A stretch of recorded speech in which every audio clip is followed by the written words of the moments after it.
शादी के सुहाग सेज पर बैठी एक स्त्री का पति जब भोजन का थाल लेकर अंदर आया तो पूरा कमरा उस स्वादिष्ट भोजन की खुशबू से भर गया। रोमांचित उस स्त्री ने अपने पति से निवेदन किया कि माँ जी को भी यहीं बुला लेते तो हम तीनों साथ बैठकर भोजन करते। पति ने कहा, छोड़ो, उन्हें वो खाकर सो गई होंगी, आओ हम साथ में भोजन करते हैं, प्यार से।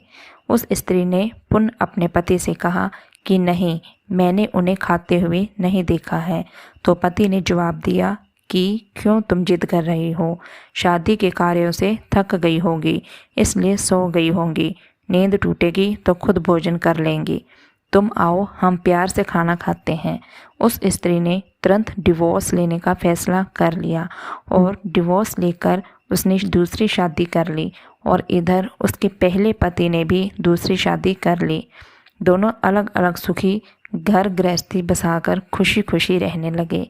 इधर उस स्त्री के 2 बच्चे हुए जो बहुत ही सुशील और आज्ञाकारी थे। जब वह स्त्री 60 वर्ष की हुई तो वह बेटे को बोली, मैं चारों धाम की यात्रा करना चाहती हूँ ताकि तुम्हारे सुखमय जीवन के लिए प्रार्थना कर सकूं। बेटे तुरंत अपने माँ को लेकर चारों धाम की यात्रा पर निकल गए। एक जगह तीनों माँ बेटे भोजन के लिए रुके और बेटे भोजन परोसकर माँ से खाने की विनती करने लगे। उसी समय उस स्त्री की नज़र सामने एक फटे हाल, भूखे और गंदे से एक वृद्ध पुरुष पर पड़ी जो इस स्त्री के भोजन और बेटों की तरफ बहुत ही कातर नज़र से देख रहा था। उस स्त्री को उस पर दया आ गई और बेटों को बोली, जाओ पहले उस वृद्ध को नहलाओ और उसे वस्त्र दो, फिर हम सब मिलकर भोजन करेंगे। बेटे जब उस वृद्ध को नहलाकर कपड़े पहनाकर उसे उस स्त्री के सामने लाए तो वह स्त्री आश्चर्यचकित रह गई। वह वृद्ध वही था जिसने उसने शादी की सुहागरात को ही डिवोर्स ले लिया था। उसने उससे पूछा कि क्या हो गया जो तुम्हारी हालत इतनी दयनीय हो गई।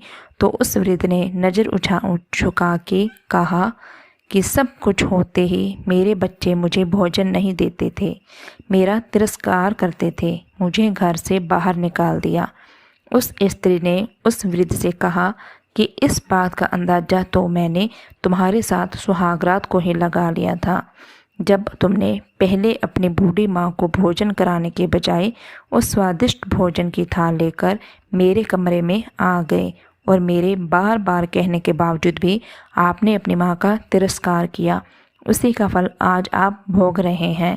जैसा व्यवहार हम अपने बुजुर्गों के साथ करेंगे उसे देखा देखकर हमारे बच्चों में भी यह गुण आता है।